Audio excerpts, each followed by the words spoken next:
তো আশা করি সবাই অনেক ভালো আছো, আর আমরা কিন্তু ভীষণই হ্যাপি আছি। আর হ্যাপি আছি জন্যই কিন্তু আজকে একটা জায়গায় যাচ্ছি।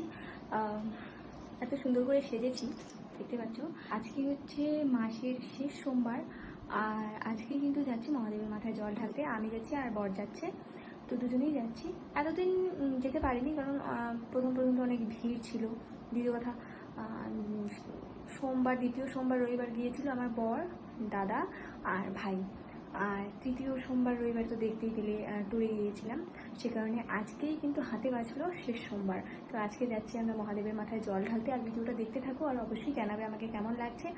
আর ওখানে গিয়ে কী করছি না করছি, হচ্ছে কি না হচ্ছে কি, তো যাই হোক সবগুলো কিন্তু তোমাদের সাথে শেয়ার করব।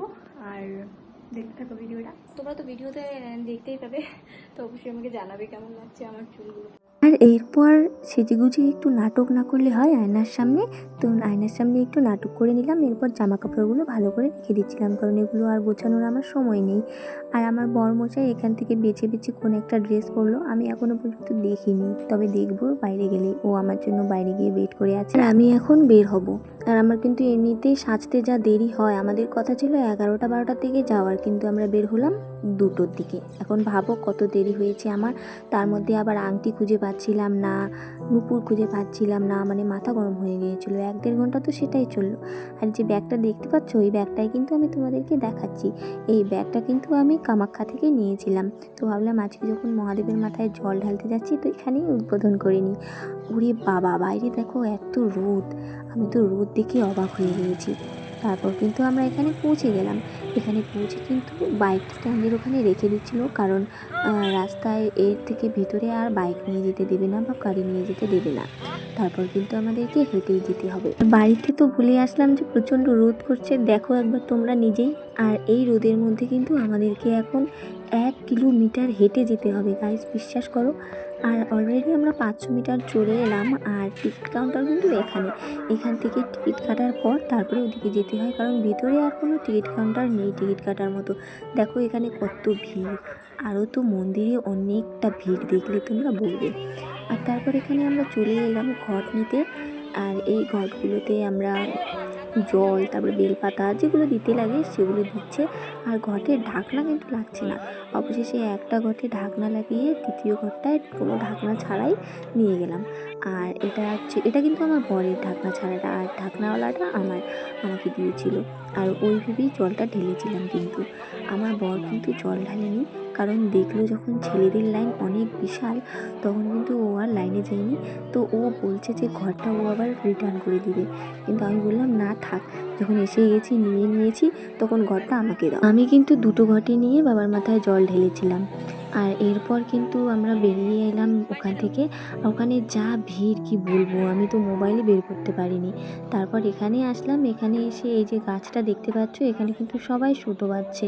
তো আমার বড় আমাকে সুতো কিনে দিল আর বললো যাও গিয়ে বেঁধে আসো। তো আমিও সুতোটা নিয়ে ওখানে বাঁধার জন্য চলে গেলাম। তো আমি ভেবে পাচ্ছিলাম না যে কোথায় বাঁধবো।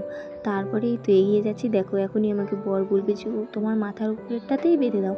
তো আমিও সেটাই করলাম, এই তো বললো। তো আমার মাথার উপরেরটাতেই বেঁধে দিলাম। আর বলে দিই আমার বর কেন জল ঢালতে ভেতরে গেল না। তো একে তো ছেলেদের লাইনটা বিশাল ছিল, তার মধ্যে দ্বিতীয় রবিবার বিকেলে কিন্তু ওরা গিয়েছিল। প্রথমেই আমি বলে দিলাম যে দাদা, ভাই আর ও গিয়েছিল বলবো। তো সেখানে কিন্তু জল ঢেলেছিল, মানে এখান থেকে গিয়েছিল তিস্তা থেকে জল নিয়ে হেঁটে হেঁটে জলপেশ মন্দির গিয়েছিল। তারপরে পরের দিন সকাল ভোর 5টার দিকে কিন্তু এসেছিল।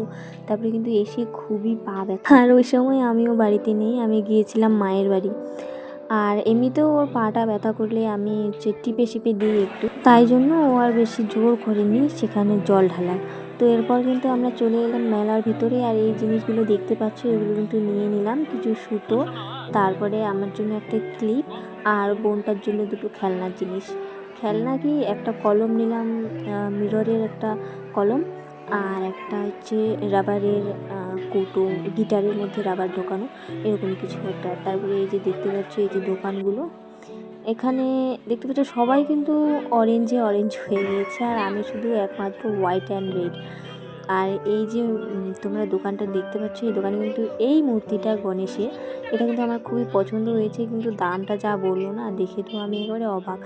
তো তারপরে আর কিন্তু নিলাম না। আর এই যে এই রাম মন্দিরটা দেখতে পাচ্ছ, এটা কিন্তু আমার খুব পছন্দ হয়েছে, তো সেটারও দাম বেশি বলছিল, ওই জন্য নিলাম না।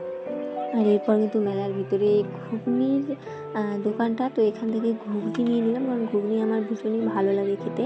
আর এখানে কিন্তু ঘুগনির সাথে দিয়ে দিয়েছে কুলের আচার, ভীষণই ভালো লাগলো খেতে। আর এরপর আমরা যখন বাইরে বেরোচ্ছিলাম, তারপর এই যে কানের দোকানটা, এটা কিন্তু দেখতে পেলাম। এখান থেকে বরমশাই আমাকে তিন জোড় কানের নিয়ে দিল। আর তখন কিন্তু আমরা দোকানের ভিতর ঢুকেছিলাম, ওই সময় বৃষ্টি পড়ছিল, আর কানের দোকানটাও আমাদের পাশেই এসে ঢুকলো। তো আমি দেখে বর্মশাইয়ের কাছে চেয়ে বসলাম, তারপর আমাকে নিয়ে দিল। এরপর অল্প অল্প বৃষ্টি পড়ছিল, আর আমরা বাড়ির দিকে রওনা দিলাম। তো তখন 4:30 বাজে এমন হবে। তারপরে ওখান থেকে কিন্তু আইসক্রিম নিয়ে নিলাম, আর খেতে খেতে এগোচ্ছিলাম, কারণ আমাদেরকে 1 কিলোমিটার হেঁটে হেঁটে যেতে হবে। আর এখন দেখছো রাস্তা কিন্তু একেবারেই ফাঁকা, আর মন্দিরটাও কিন্তু অনেকটাই ফাঁকা হয়েছে, কারণ আকাশটা অনেকটা খারাপ করছিল, মানে খুবই খারাপ করছিল, আর খুব গর্জন করছিল, মেঘ ডাকছিল। তাই জন্য কিন্তু তাড়াতাড়ি হয়ে গেল, তাড়াতাড়ি ঢুকতে দিচ্ছিল মন্দিরে। এরপর কিন্তু আমরা বাড়ির পাশের যে বাজারটা, সেখানে আসলাম, মোমো টোমো, তারপরে ফুচকা খেলাম, তারপরে অবশেষে বাড়ি আসলাম।